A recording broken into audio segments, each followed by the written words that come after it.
Hey skiers, it's Bob with skiessentials.com. Welcome to our 2024 ski test. Got a fun one for you today.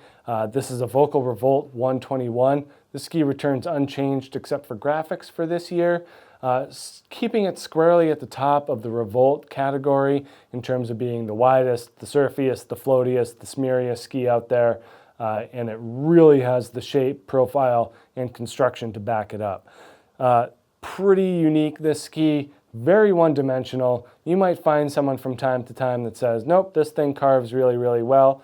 That may be true for that skier, but it's certainly just more into that dedicated powder ski category, deep, bottomless snow.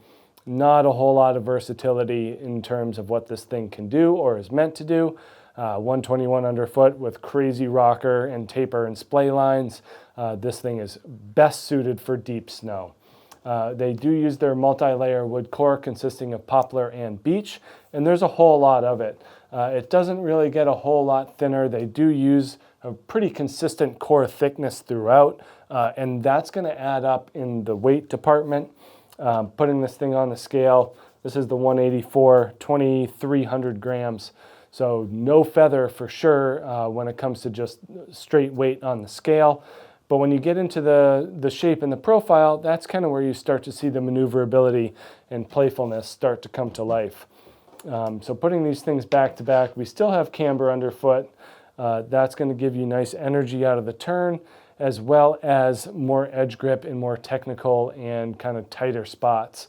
When you get stuck on a big steep mountain face, nice to have that full camber in there in order to get those edges to give you the security you need to, whether you're just managing your way down a tricky spot or that's your whole run, does help to have that camber in there, keeping those edges securely fastened to the snow.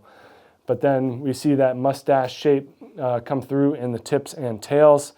Probably some of the most dramatic splay in a shovel of any ski that we see come through here.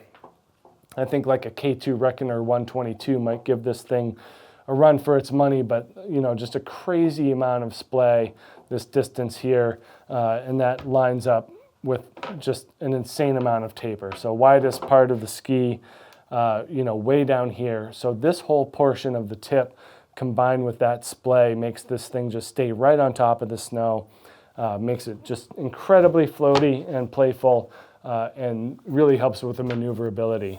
See the same type of deal with the tail, where the widest part is brought way into the ski, kind of tightens up that middle radius a little bit while leaving the tails nice and long, so you can really just create your own line on the way down the hill.